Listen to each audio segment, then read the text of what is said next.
This is Jermaine reporting for the Pound for Pound Boxing Show. I'm joined by super featherweight boxer Alycia Baumgardner. How are you doing? I'm good. How are you?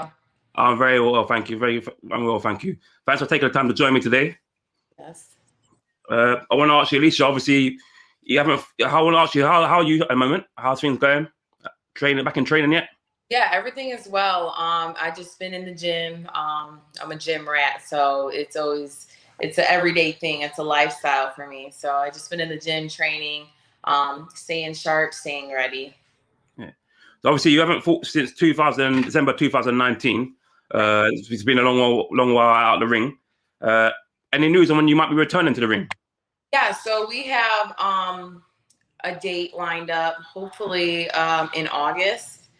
We did have a few fights offered here and there, but we know we're not in a rush, and we just want to have the right fight as my comeback fight.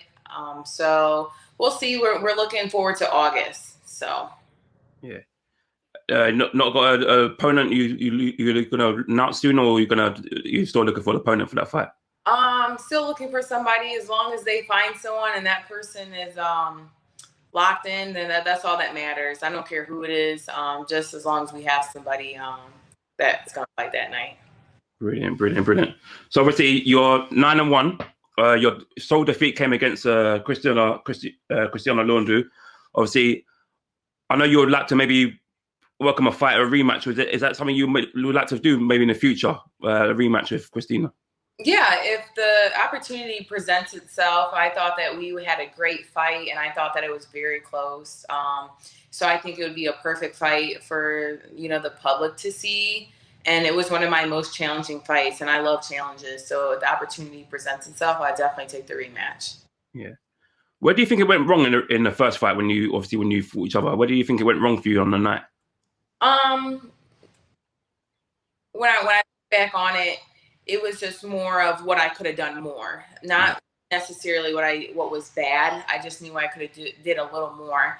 And I just, as an athlete, as a boxer, you don't see that till after you watch the fight. Like, dang, I could have do my jab a little more, or kind of cut the ring off and things like that. So, those are some things I was able to go back and look at and just make adjustments. And I think that as a boxer, that's what you do.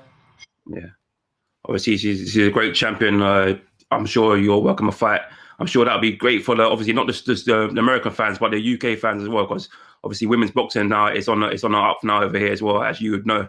Right. Yeah. No, it's big, and I think with women's boxing as it grows, it's nice that it's everywhere, that everybody gets to see, like, oh, this girl's from America, and this girl's over here, and just to give people, not just a small circle of women, but there's a lot of women out here fighting. So I think it's necessary that we all see that. Yeah, 100%.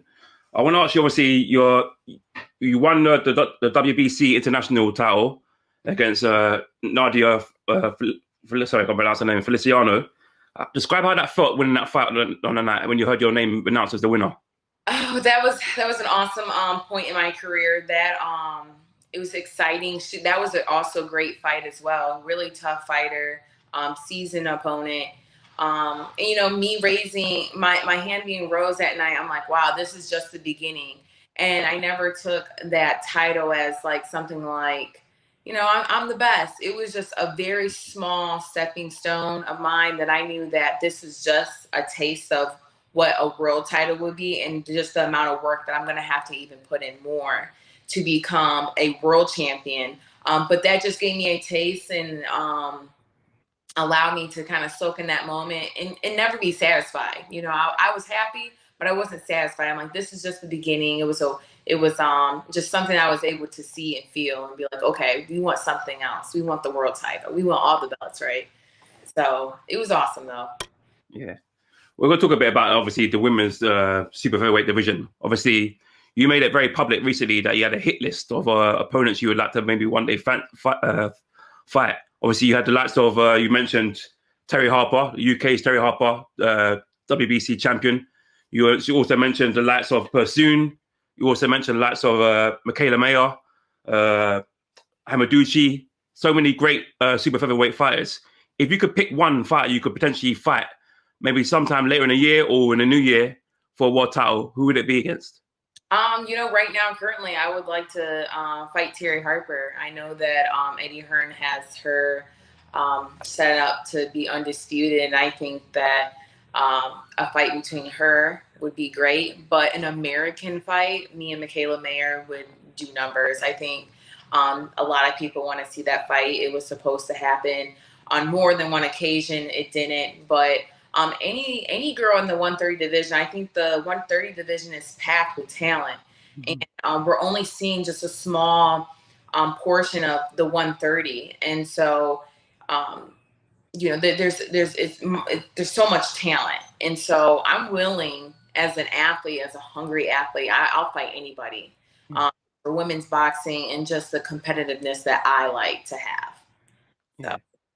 Obviously, you mentioned Mikaela Mayer. Obviously, she just fought on the weekend and retained her titles. What do you make of her performance on the weekend? I would, give that performance of hers probably like a 7 out of 10. Only because, like, Mikaela, she hasn't shown me something that I see. It's just something that I have not seen that stands out to me that she's really good at. She's good around the ring. She has an amateur style type of boxing, but as far as the pro style, I don't see anything that really stands out. Again, she defeated what was her name again? I forget. Faria. Yeah, that's great. That's great. Yeah. Defeated her. She defended her title as a champion should, but I would give her performance a good 7 out of 10. Yeah. Would you ever welcome a fight against Choi as well? Obviously, you got Choi out there who's a tough competitor. She's a champion as well. And right, obviously, she was scheduled to fight Terry Harper in the UK a couple months ago before Terry Harper injured her hand. Would you ever welcome a fight for the world title against Choi as well? Absolutely. I think that that would be a great fight as well. We both share both ethnical backgrounds as far as me being Asian as well. So I think that would be just an awesome fight. So I think every woman in the 130 division would be just a great fight for me in a sense of who's the strongest and who can really outdo one another. Yeah. I want to talk a bit about recently. I don't know if you've seen an announcement from World Boxing Series, Super Series. They're going to be doing a super featherweight contest. Obviously, going to be a lot of champions in there, vying maybe for the Ali Trophy and maybe for undisputed championships. Would you be interested in participating in that? And if your invitation came along your way? I would love to be a part of that. That morning I woke up and I seen it on my phone. I'm like, okay, World Series, and then I seen women, and I'm like, okay, women, that's awesome. And then I seen the super featherweight, that they chose the super featherweight division. I'm like, oh my gosh, this is for me. Like, I have to be a part of this. This would be perfect. This would showcase who I am as an athlete. It would give the perfect exposure of who I am and just what the 130 division brings. And I'm so happy that they chose the super featherweight division. So absolutely. Yeah, I mean, it's a fantastic tournament. Obviously, we've had a few British fighters have gone on to win that tournament, and it's such a fantastic, prestigious trophy, right. Ali Trophy, and it's gone on to open up big doors for fighters who've gone on to fight for undisputed titles and gone on to fight on for pay-per-view fights. So it opens up doors and it gives you opportunities to fight on the bigger pay-per-view channels. Yeah, absolutely. I think that's great. So, I've already put it in my promoters' ears. I even messaged them. I'm like, whatever it takes for me to be a part of that, I'm willing to do that. So if you could pass the message on to, obviously, Sauerland, message to Sauerland and say, if you want to fight in that competition, what would you say to him now if he was listening? I would say, choosing Alycia Baumgardner would be the best decision you would ever make. That will make this tournament so high impact with all the attention that you need. Choosing me will show that. Like, I won't give you a bad show. Like, it's going to be it's going to be a great performance every time I step in. So brilliant. I want to talk a bit about you've got some great female champions across all the divisions. I'm going to mention Clarissa Shields. Obviously, she made a MMA debut a couple of weeks ago with a win. What did you make of her transition over, crossing over from boxing to MMA, and how she performed in her first fight? Yeah, I think that was great that Clarissa was able to transition over. As a woman fighter, you want to make the most money that you can. You want to be recognized. You want to be respected in the sport that, you originally started in. So her being able to go to MMA and to build her brand over there is awesome. And I think that if you're versatile and you can do that, do it. And, she showed that she can do it. A lot of fighters can do it. And, a lot of people were hoping to see Clarissa perform in a different ring, and, she proved everybody wrong and she got the win. And I think that's just the beginning for her. I want to talk also about a few more other champions. Obviously, you've got Jessica McCaskill, Katie Taylor out there as well. Obviously, Amanda Serrano. If you could see one of those three fighters fight, which fight would you think would stand out the most out of all those three fighters? As far as who I would fight? No, who you'd love to see fight between, obviously, Amanda Serrano, okay. You got also Jessica McCaskill and Katie Taylor. Yeah, I would like to see Katie Taylor and Amanda. I think those two would their styles are perfect. They're both aggressive. They're both, they can box, they can punch. So I think that fight is the fight that everybody wants to see. Yeah. And obviously, if you could make just a fight in general in terms of across all the divisions out there for a female fight, what fight would you think would be the best? One would you be looking forward to the most? I would definitely have to say me and a world champion. Whoever that world champion is, it would be me against them. I love to fight. I've been boxing for over 20 years. And so for me, it's stepping in the ring and just challenging myself as an athlete, as a boxer, and making a legacy for myself in the sport. So anybody who has a world title would be cool for me to fight.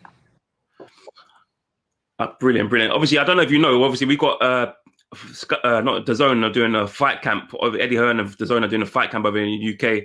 Obviously, I'm not too sure on Terry Harper's injury, but would you be willing to maybe come over here and fight in the UK? And if it was an opportunity that came to rise, would you come and fight the likes of Terry Harper over in the UK on fight camp? Yeah, absolutely. I think to expand who I am, expand my brand as a fighter, as an athlete, I would love to come to the UK to fight over there, to build even a bigger fan base for myself.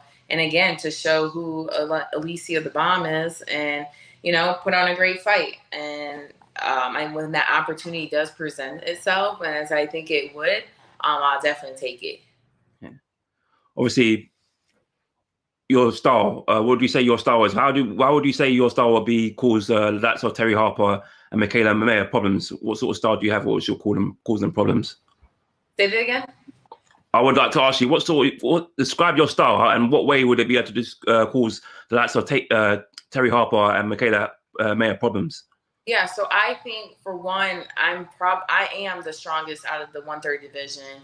I know that I have punching power, and I have yet not seen neither one of them fight anyone with power. And I'm not talking about just basic power. Like, I'm strong, and I know that I'm strong, and me sparring men and me doing what I do to men, like, and compared to even fighting women, I'm like, that's just one of my best attributes. Me being an athlete is one of my best attributes, a born athlete. I wrestled first, been boxing for over 20 years. So these attributes that I have, I know that it just adds on to just being a boxer and plus the skill. So I would say just the power, the boxing, I can bang, I can adjust to every style of fighting. And I think that would be, a problem. So those type of fights would be perfect to see how they pan out. Yeah. So I want to ask you, obviously, what would be your short-term and long-term future in boxing? My short-term and long-term? I would say short-term would be, getting in the ring, fighting consistently and, building my record. And long-term would be, planning a legacy for myself and being one of the best women boxers there is in the sport. And just, sharing my story, motivating young women, young girls to continue their goals and dreams in a sport that seems like it's not for them, and being dominant in who you are as a woman, as an athlete, even in a male dominated sport. So long term is it's not short term is for me is get the world title, do all that, but the long term is to really share the knowledge that you receive in the sport, share the knowledge that you're able to pass down to a young girl that's looking up to you, and again, plant the legacy, and help young girls that was once in my position who wanted to make it. Yeah, like I said, obviously, female boxing at the moment is actually blowing it's popping at the moment. How happy are you to be a part of this generation of boxers? So obviously, it's like I said, it's exciting times for women's boxing. Got so many great champions, so many brilliant, great prospects. How does it feel to be part of this generation of fighters? Yeah, being part of it is amazing. Like, to think on where it started, and just me being a young girl in the gym, not having no clue where I'd be at 27, just where boxing is now, and it being just something that women are able to do and look good at doing it and be respected is everything. And to be a part of that is awesome. Again, like I mentioned, there's so many women who have different stories, and somebody can relate to that story that will motivate that one other person. And if I can motivate one person out of 10, then so be it. But to be a part of women's boxing is awesome. I enjoy it so much. Yeah. I spoke to a few fighters recently, and we talked about obviously women's boxing. Obviously, in terms of getting big, so big that there could be more main events for world titles on that. Could you see this, obviously a future thing where you might see more women in headline and main events? Obviously, there's a fight out there which a lot of people want in the UK and in the States is Clarissa Shields v Savannah Marshall. Mm-hmm. A lot of people have been talking about that fight potentially being a main event or on the undercard. So can you see a lot of female boxers headlining the main events at big shows? I do. I definitely see women being headliners for main events. The only thing is we need promoters, and we need, the men behind the scene working and promoting women, how they promote the men. We need that promotion. We need that extra push. We can go out there and promote ourselves. We can promote our card and do that, sell tickets, but we need the men to push for us. We need the men fighters to say, hey, let's put these women on the card so they're able to be seen. And I think if we have the right promotion, the right people behind the women to push that, and I think that we can definitely have more fights on a main card and the main event. So Yeah, I agree. I totally agree, and I'd like to see that happen. I really would. I really would.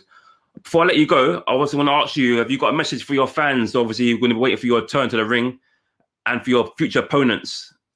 yeah, so my message is thank you again for everybody who follows me. I know I've been out of the ring for a long time, I would say, but still keep checking up on me, because when I do step back into the ring, it's going to be a surprise to everybody. Everybody's going to be like, where has Alycia been? And I've just been working every day towards being the best version of myself, the best boxer. And I just can't wait to show the world who I really am. For the ones who don't know me, they just see just this girl, 9-1, 6 knockouts. She hasn't fought. She talks a lot sometimes, but who I am as an athlete will prove that in the ring. And I'm just a hungry athlete. I haven't fought in such a long time, so I'm just so hungry to get back. And this is like a second chance for me. I did have ACL surgery back in October, so I've been building off that, going to therapy. So I'm ready. Yeah, we can't wait to see your return. Obviously, we watched a lot of your fights over here, and we can't wait to see you involved in some massive fights. Not only just in the States, but hopefully in the UK. Yes, yeah, absolutely. I want to build my fan base over in the UK and just go over there and see what that world is over there. And boxing is all about building that fan base. Who are you gonna put people in seats? Are they gonna buy your ticket? So that's definitely something that I hope for. Brilliant. Alycia, thank you for your time today. Absolute pleasure having you on. I'm looking forward to your fight when you next announce it soon. And I wish you nothing but the best going forward. Yes, thank you again for having me. Anytime, just let me know, and I'll definitely get it on. Brilliant. Thank you very much. Have a nice day. Thank you. You too. Take care now.